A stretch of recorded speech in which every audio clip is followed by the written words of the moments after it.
Hello बच्चों, last lecture में हम लोगों ने डिस्कस किया था कि acceleration due to gravity height की वजह से किस तरीके से वेरी करती है। और इससे पहले हम लोग एक्सेलरेशन ड्यू टू ग्रेविटी का फार्मूला डिस्कस कर चुके हैं।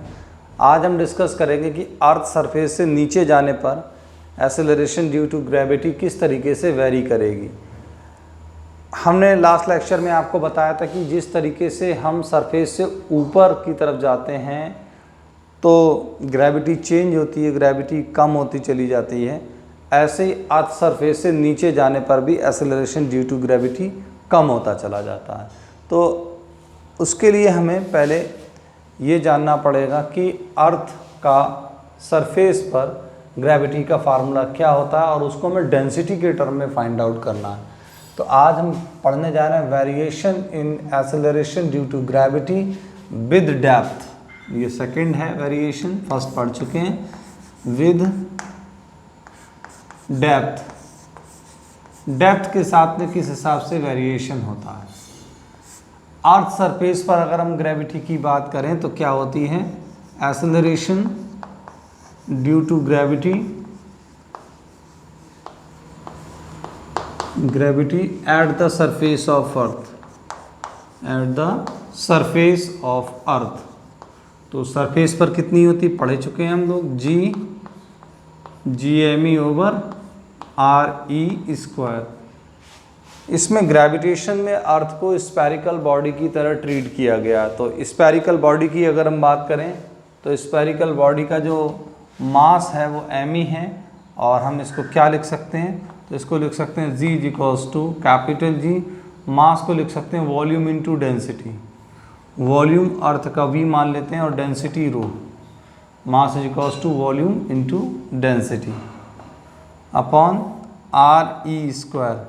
चूँकि अर्थ स्फेरिकल बॉडी है इसलिए वॉल्यूम अर्थ का क्या होगा, वॉल्यूम ऑफ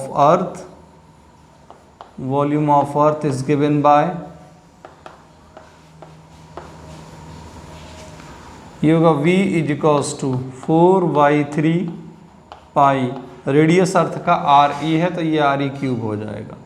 तो इस हिसाब से ग्रेविटी का वैल्यू क्या आ जाएगा, that is G is equals to capital G 4/3 pi RE cube into rho upon RE square. Next term इसका आ जाएगा G is equals to 4/3 pi RE into rho. ये ग्रेविटी का फार्मूला है अर्थ सरफेस पर। This is a gravity due to the earth on its surface, जहाँ rho इसकी density है।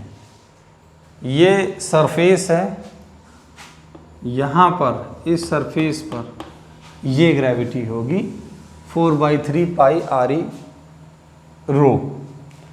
अब अगर हम अर्थ सरफेस के नीचे चले जाएं और बॉडी यहाँ पर आ जाए तो क्या कम होगा, सिर्फ रेडियस कम होगी, डेंसिटी पर कोई इफेक्ट नहीं पड़ेगा। पहले सेंटर ये है, पहले रेडियस ये थी पूरी, RE रेडियस थी, और हम टनल करके अर्थ को h डेप्थ नीचे चले गए। अब कितना बचा, RE माइनस h। तो एट डेप्थ h पर ग्रेविटी क्या होगी, ये तो सरफेस पर थी, एट डेप्थ h डेप्थ की बात करें तो वहाँ पर क्या होगी, तो ये होगी G डैश मान लेते हैं, G dash is equals to 4/3, constant है, पाई कांस्टेंट और रो कांस्टेंट है, सिर्फ रेडियस चेंज हो रही है, और ये रेडियस हो गई RE माइनस h। तो अगर हम h डेप्थ नीचे की बात करें तो h डेप्थ नीचे ग्रेविटी ये होगी। अब अगर हम देखें, कंपैरिजन पढ़ना चाहें कि सरफेस के रेस्पेक्ट में क्या होगी, तो इसको इक्वेशन फर्स्ट मान लेते हैं और इसको इक्वेशन सेकंड मान लेते हैं। तो इक्वेशन सेकेंड को इक्वेशन फर्स्ट से डिवाइड कर देते हैं और हमें मिलता है यहाँ पर G dash upon G is equals to कितना, 4/3 pi rho R E minus H upon 4/3 pi rho R E. ये सारी वैल्यूज कैंसिल आउट हो जाएंगी, क्या बचेगा G dash is equals to G और ये आ जाएगा R E minus H upon कितना आर ई। इसको एक तरीके से और लिखा जा सकता है, क्या लिखा जा सकता है, ये आ गया G dash is equals to G R E minus H upon R E. इसको इस तरीके से भी लिख सकते हैं G dash is equals to G, यहाँ से ऊपर वाली टर्म से आर ई कॉमन कर लें तो R E is equals to क्या बचेगा 1 माइनस एच अपॉन कितना R E upon R E. इससे ये कैंसिल आउट हो जाएगा तो क्या बनेगा G dash is equals to G 1 minus H upon R E. ये सरफेस की ग्रेविटी के टर्म में डेप्थ h पर ग्रेविटी है। अब एक चीज़ और है, सपोज हम टनल करके अर्थ के रेडियस तक चले जाएं, यहाँ तक चले जाए, तब ग्रेविटी क्या होगी at the centre of the earth, at the centre of the earth, तब क्या होगी, तब h की जो वैल्यू है वो आर ई के बराबर हो जाएगी। That is G dash is equals to कितना आ जाएगा जी 1 माइनस एच की जगह R E upon R E, तो 1 माइनस 1 क्या हो जाएगा 0, यानी सेंटर पर अर्थ के ग्रेविटी क्या होगी 0। तो ये बात हो गई डियर स्टूडेंट्स डेप्थ की वजह से। तो डेप्थ की वजह से ग्रेविटी पर क्या इफेक्ट पड़ता है, तो ग्रेविटी लगातार कम होती चली जाती है।